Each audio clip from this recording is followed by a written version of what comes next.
And thanks for having me. We Today we're going to talk about the what I call the no BS guide to influencer marketing. And why I say it's the no BS guide is because we're only going to talk about things that relate to how you do influencer marketing specifically and not fluff, right? I'm going to dive in and I'm going to show you exactly how it's done. And that's the way I like to consume content, not from people that, typically have either an agenda or have never done it before. So let's dive right in. Okay, so who is this guy? I do all sorts of things involving influencer marketing and digital marketing.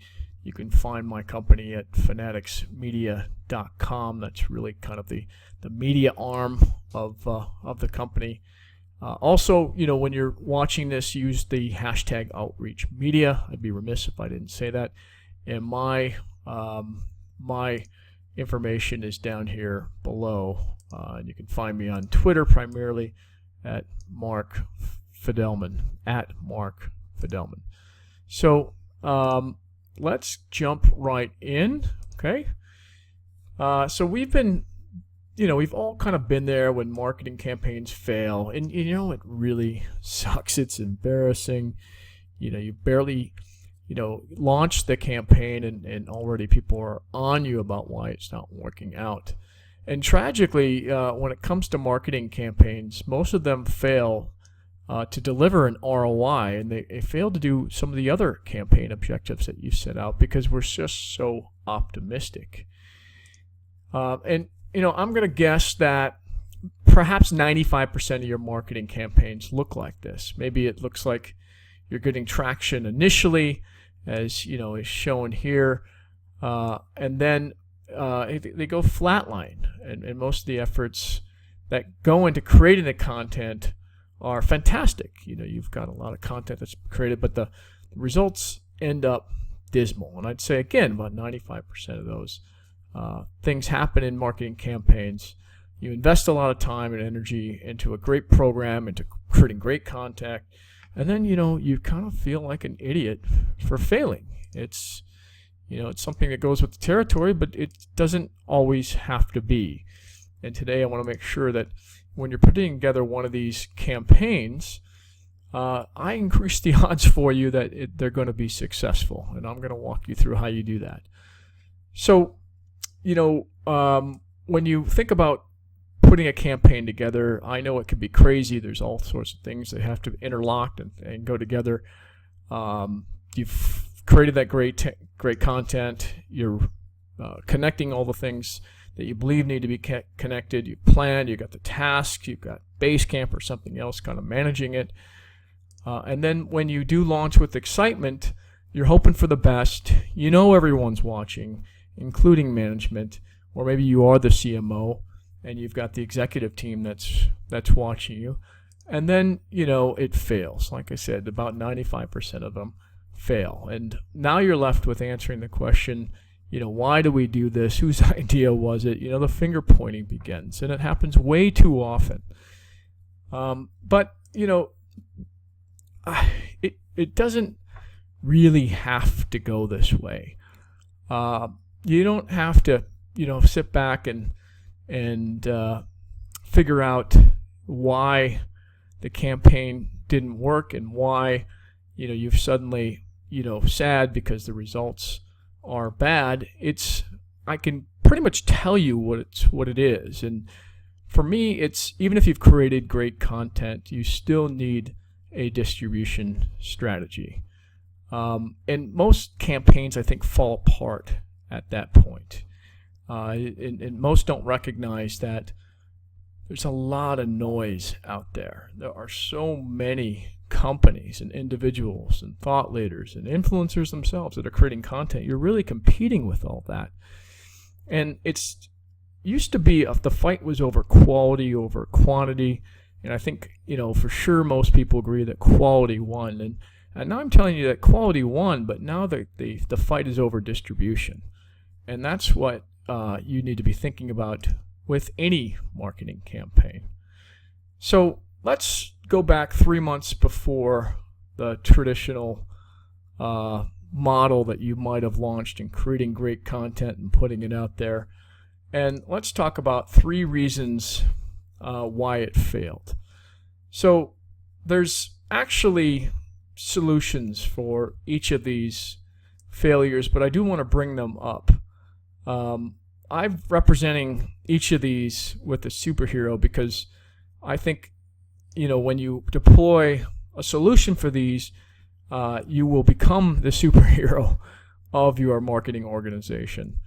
And I think these are the things that you're going to take and you're going to say, well, we've got to make sure that these are done each and every time we go out to build a marketing campaign. So the first one is the illusion that people are under that if we build it and they will come.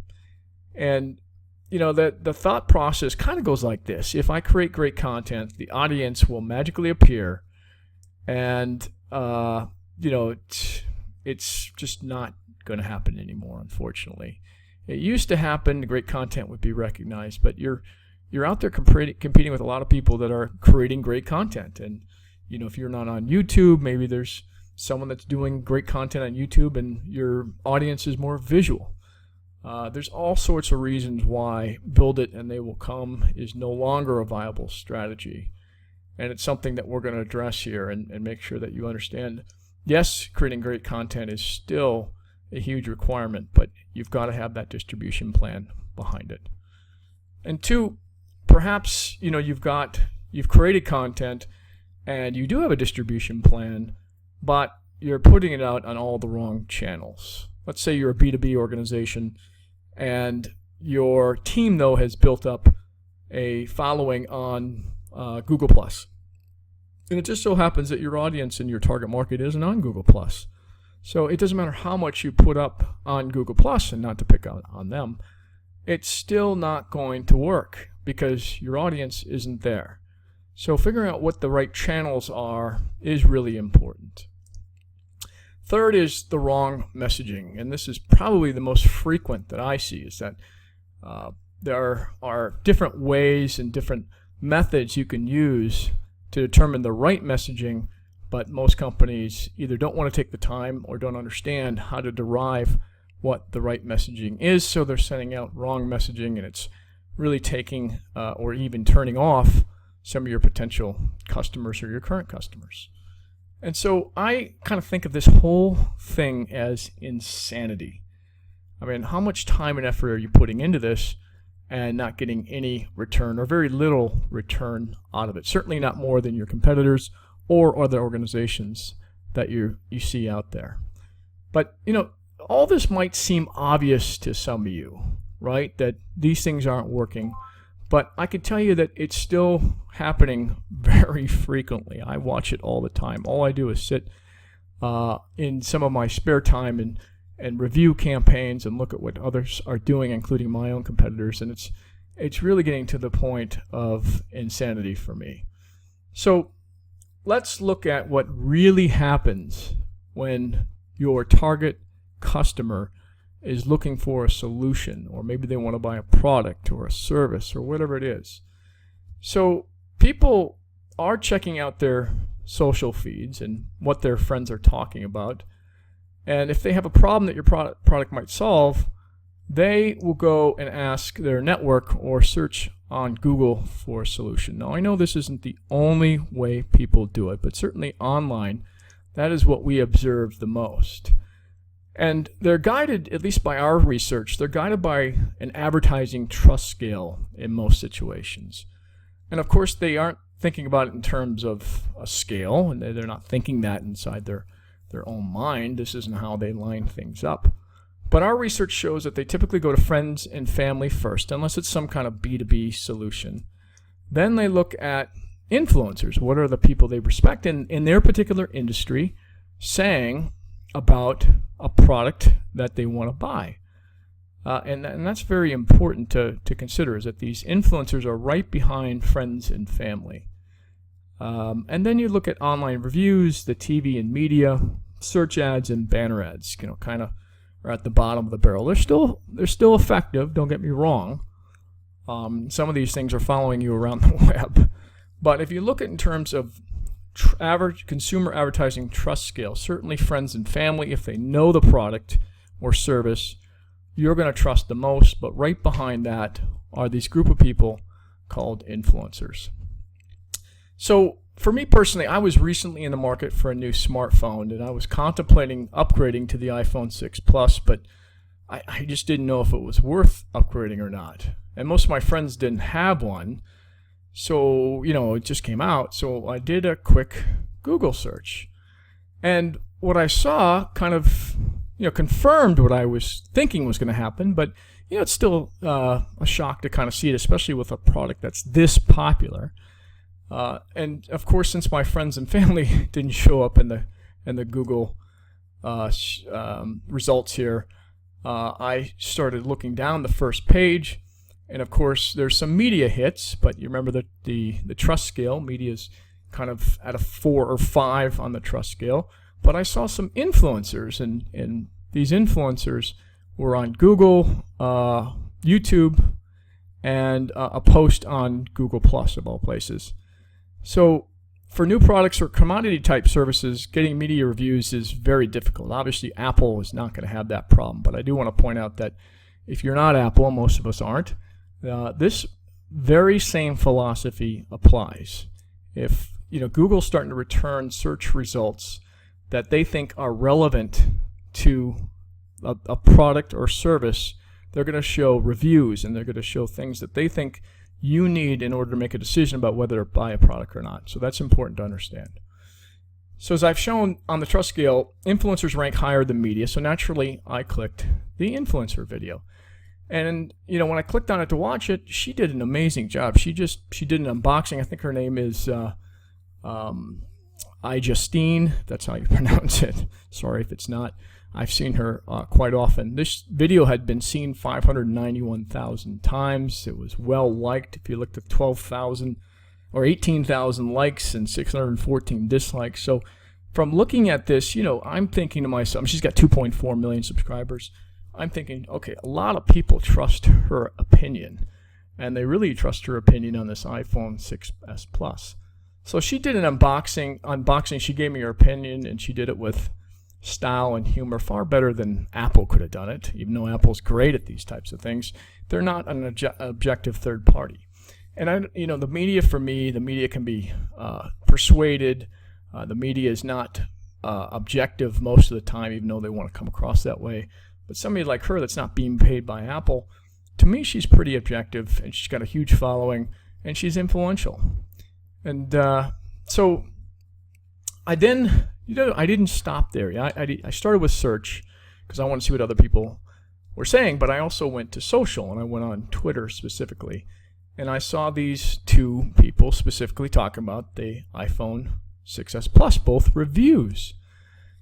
And so after I saw them, I quickly, and they were both very positive, by the way, I quickly moved to order the phone. So within a few hours, actually it was probably 30, 40 minutes, I had purchased the phone because 3 influencers have kind of weighed in on their opinion. And these influencers aren't being paid by Apple, and even if they were trustworthy and I believed them, it wouldn't have bothered me at all. I don't think they're going to ruin their reputation by saying something they didn't actually believe in. So I order the phone, as you could see here. And, for me, this is how marketing works in the digital age. And so you need to start thinking about, if you're not already, who are the influencers your target market is listening to, and what are they reading? For me, why waste time learning how to reach them reach your own target audience with the right messaging and the right channels? That is, if you don't already know it, when these people already know what the right messaging and what the right channels are. So partnering with them becomes really important, and as you'll see, really valuable. So if you really want to maximize every one of your marketing campaigns, this is a very simple formula to follow. It looks a little more complicated than it is. And it really boils down to content plus influencers that reaches your target audience. Now that could be your content or the influencer's content, but you want to be creating content in conjunction with the influencer, or at least getting them to accept your content and then push it out to their target audience. And then supplement the campaign. Typically we do, but you don't necessarily have to. You have to watch and see how it's going. You can supplement it with advocates. If you have advocates or people that are very passionate about your product or service, you could push it out through them. You can do some SEO around it, search engine optimization. Definitely, if it's cost effective, you could do paid social or paid advertising. Social media, if you've got large followings yourself or even not a large following, you should be pushing out the campaign on social. We like to have the media cover everything that we're doing. So we've got some friendly media sources that we go to in order to help us out. And of course, if you've got email, which is still the #1 distribution method over anything else, email is still #1. You want to push out the campaign through your email list. So just, if you will indulge me, allow me to repeat, amplify the influencer content and your content through the influencers. This is how you maximize your campaign's effectiveness. And I can't emphasize that enough. If you really want your marketing campaigns to have a higher probability of success, you'll work with people that already know how to do that. And there's a whole way a whole book I've written actually called Socialize that kind of dives into how you do that specifically, and we'll cover some of those things right now. But I want to tell you that sticking with the superhero theme, these people really do have influencer powers or superpowers, and they really do. And the reason is they have 3 things going for them that maybe you and I don't. 1, they have instant trust with your target market. 2, they have wide distribution. They know how to distribute the content, and they have the network effect that takes hold with just about anything that they post. And 3, they know how to inspire your customers. A lot of brands have trouble with this, but these influencers don't. They know how to inspire and get them to act and engage with whatever they're trying to do, even if it's promoting a product.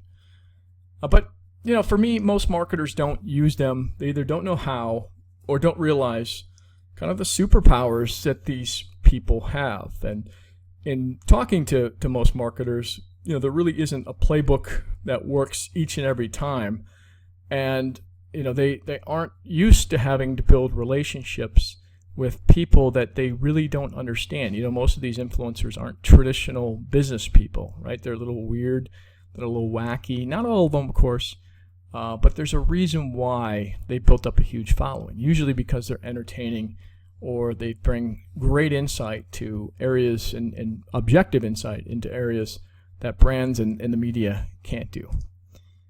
So how do you find these people? Now, there are a number of tools that we use, and first and foremost, and I'm not saying this because this is a Group High event, but Group High is one of our favorites. We also use Little Bird, Social Blade for YouTube, Thuzio for sports, or you hire a company like ours, an influencer agency, to do it for you.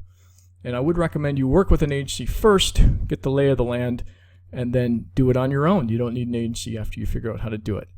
But you might as well cut corners and work with an agency first if you haven't before, because it's going to be a lot easier, and you're going to learn the tips and tricks of the trade pretty quickly.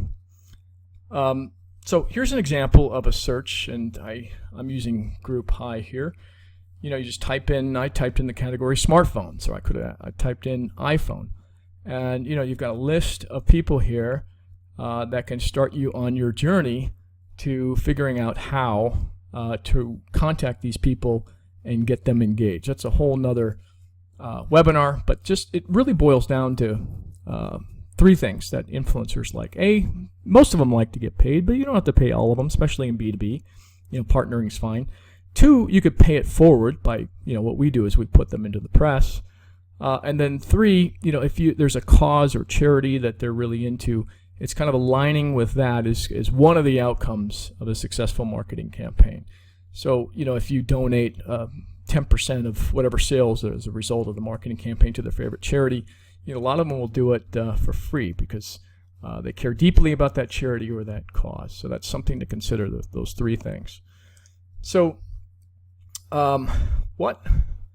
Let's look at the difference between B2B influencers and B2C influencers. And I like the Vala Afshar example.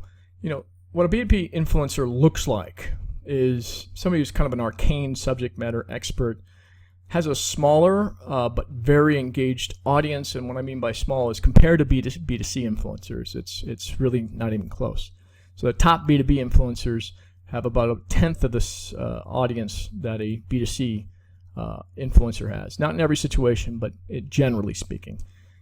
But these decision makers look to B2B. They have more trust in B2B influencers than they do B2C, and again, just on average. So these are people, if you're running a business that sells to other businesses, these types of influencers are the ones you want to reach, because if a guy like Vala Afshar says, hey, this is the product or service or solution that you should be using, I'm telling you that's going to impact quite a few CMOs, CIOs, CTOs that are out there. Those are the people that really look up to Vala and trust them. Another indication is these guys usually have a podcast or a show or a blog, or they write for the media. There's something that they have, and they're usually pretty big on Twitter, 100,000 followers or more. These are the guys that really move the needle in the B2B space. So it's kind of a quick profile of what they look like. On the B2C side, you've got people like My Cupcake Addiction. And this is, her name is Elise, and I've actually interviewed her before. These guys and women have huge followers. I mean, on YouTube, you're looking at somewhere north of 1 million for the top B2C influencers. Elise, of course, got 2.1 million here. I mean, everything she puts out, she gets on average about 800,000 YouTube views. That's more than most cable channels get on their episodes of TV. And these people are far easier to deal with, and they're far better at driving traffic to your website, your campaign, getting the awareness out about something that you want to promote. And because demand is so limited right now, because most marketers don't know how to do this, you can really pick them up and work with them for cheap if they authentically like your product or service. So B2C influencers have a much larger audience. They typically like to discuss topics that are related to the consumer that they're influencing or they're talking to. And they've just figured out the fine art of content that just speaks to the consumer. I mean, if you watch My Cupcake Addiction, you could see that she genuinely has a connection with her audience, and she does it in a way that moves you to want to act. And usually that act is, hey, make this particular dessert, but use the ingredients that she wants you to use, or she uses herself, which may or may not be paid sponsorships. So a very clever way of integrating brand sponsorships into her show in a way that comes across as authentic. So, how do we get these influencers to work for us? And the biggest challenge you're going to face is getting them to work with you on a marketing campaign. But just remember a few things. First, authenticity is key for them. They must really like your product, or else they know the audience will sniff them out, right? They're not going to jeopardize working with you, the brand, if they think their audience isn't going to see it as authentic. So start by introducing them to your product or service. And B2B influencers typically don't need payment, just recognition and pay it forward. What I mean by pay it forward is put them into the press or do something that enhances their reputation. What I like to do is put them into the media, or I'll help them distribute their current content, whether it's their show, their blog, whatever, as often as I can. Maybe 20 times or 20 of the last things they did, I'll promote that like crazy just to get their attention. B2C influencers are almost always paid at this point. The top level B2C influencers, not always. Some tier 2 and tier 3 B2C influencers will accept product, or they just want to do it to build their reputation. And I'll tell you that at the tier 1 level, like My Cupcake Addiction, they are worth it, and you're going to find a far better price point with her than you will with any traditional type type of media. It'll be far more effective. With YouTube, you can put calls to action right in the video and also in the comments. It's just a far more effective thing to do than anything you're going to find in traditional media. So the next thing you're going to want to do is get a group of influencers. And I showed you what the results look like in Group High. I would start with 25, and then I'd start the negotiation process by reaching out to them, letting them know what I want to do. Most of them are going to want to see the product or experience the service if they haven't yet. So you'll have to send that out, and then I just follow up like crazy until I get 5 to 10 of them that are cost effective and authentically like the product and are ready to move in my particular timetable. So you always want to have a call to action with these influencers. Let's say they're creating a video on YouTube about your product, or at least mentioning it. You want them to have some kind of call to action, and that call to action's got to have some kind of measurement or tracking URL with it. So we always give them kind of a bit.ly link that we're monitoring and tracking. So again, clear calls to action. Either whether it's subscribe or sign up for this email list or buy now, whatever it is. Make sure it's tracked back to the influencer so you can create or have some kind of ROI, or at least be able to determine what the ROI is, so that you know whether you want to work with them or not in the future. So when this is done correctly, and a lot of marketers tried it and it wasn't done correctly because they didn't follow the steps that we've kind of outlined here, they can drive really heroic results. I mean, there's nothing I've seen more powerful, and I've done every marketing campaign imaginable. Not only is it more effective and more satisfying, it's the value that you get out of it by associating yourself with an influencer goes beyond sales. It goes into kind of this trust transfer with your potential customers and current customers, and also the awareness typically generated around these campaigns is greater than you find in the media. So a number of different benefits for working with influencers beyond just sales and leads. So sales can really skyrocket when you work with influencers. And I've got an example of one influencer campaign that we ran around this camera utility card, and you can see huge engagement and hundreds of thousands of sales as a result, and that's just one campaign over 1 week. Another campaign that we ran right here on a B2B platform that nobody knew about, we got Guy Kawasaki, Robert Scoble, and a bunch of other people to weigh in right before South by Southwest, and this is within a 3-month period, we had 3,000 B2B signups for an unknown platform that no one knew about prior to us promoting it with these influencers. So clearly for B2C, B2B, influencer marketing really works when done correctly, but like I said earlier, marketers are still resisting, and they just lack the knowledge and the know-how. And that's why I go back to, you should probably work with a digital agency or an influencer agency that's done this day in and day out. Learn from them and then go out on your own afterwards in order to run these campaigns and build relationships with the influencers yourself. So, for me, I think, influencer marketing is the best thing that you can be doing. I know some marketers will tell you that, PPC is the tried and true, and they'll continue to use that. But, remember, PPC can be effective. It can be, especially if you've got somebody knowledgeable on the team that really knows how to figure out how to do paid social or paid advertising correctly and effectively and cost effectively. But with influencers, it's not just, you put out an ad and hope people start clicking on it. Influencers are a relationship that you have for the long term, and they typically just don't do one thing and move on, although that can happen. They're there for the long term. They're helping your brand. They're helping your product. They're giving you advice, things that a static ad would never do. So that's something to keep in mind.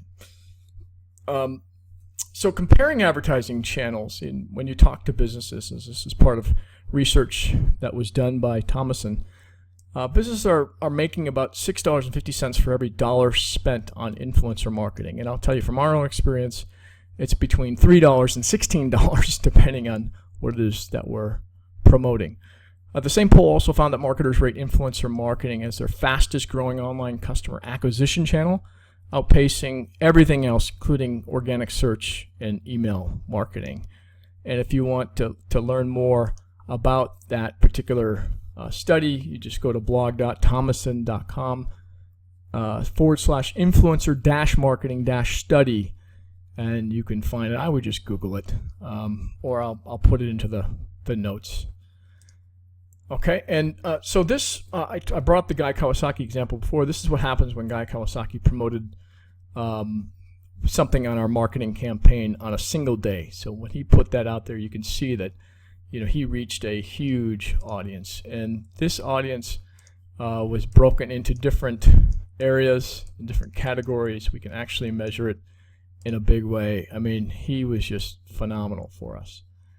And it's, when we line that up with a typical marketing campaign and what we see other marketers do, this is typically what we see. The content is thrown out there. A lot of marketers try to beef it up with PPC. Maybe they get a blog that they put it out on. They get the press to cover some aspect of it. And it's a very, let's say, anemic response to their efforts. And, if we go back to the Guy Kawasaki example, that's one influencer that will outdo everything that you can do with PPC press and blogs if everything is aligned and done correctly. So, when that is what marketers consider success, and only 1% of campaigns achieve significant reach without a huge budget or a built-in community, that to me is pretty sad. I think most marketers would like to have some kind of ROI or impact with every campaign that they do, but I don't know, I don't see a lot that have that, and it's unnecessary. I mean, there's a proven way here that you can use in order to really move the needle. So don't bet on a 1 in 100 shot, right? So if only 1% of the marketing campaigns are achieving a good enough ROI to continue, that's not very good. And maybe you figured out how to do it without influencer marketing and you're one of the 1%. But most of the companies I see are not doing a very good job of it, and they need help. And the best way to get that help is to partner with somebody that already knows how to do it, or a group of people that already know how to do it. So what I want you to do is, in your next campaign that you set out to do, ask yourself, how am I going to amplify it? I know how to create great content, but how am I going to amplify it? And don't start the campaign until you can answer that question definitively. The who, the why, the when. Really dive into that and put that plan in place. Okay? And so the other question I want you to ask is, what channels do your customers consume information? The first thing that we do when we work with our clients is we do a voice of the customer analysis to understand, who it is that is actually buying their product or wants to buy their product. What channels are they on? What do they read? Who influences them? I mean, this is one of the easiest, most rewarding, and least expensive things that you can do, is to send out a voice of the customer survey to your current and prospective audience. Everybody should do that.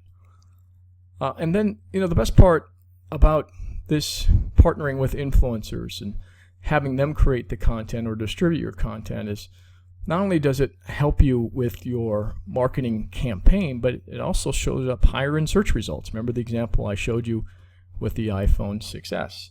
It showed up pretty high. So how do I find the answer, to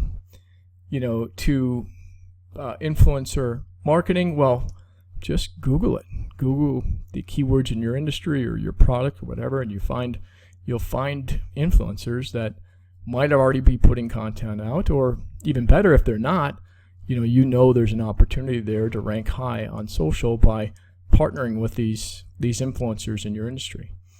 So, and do that search for your own product. I'm sure you have a number of times, or maybe your competitor's product, and see what results are there, and look for the influencers that are already talking about those products. So again, I can't emphasize enough, influencer marketing works, and because supply is currently higher than demand right now, you can partner with some amazing people to promote your products and services.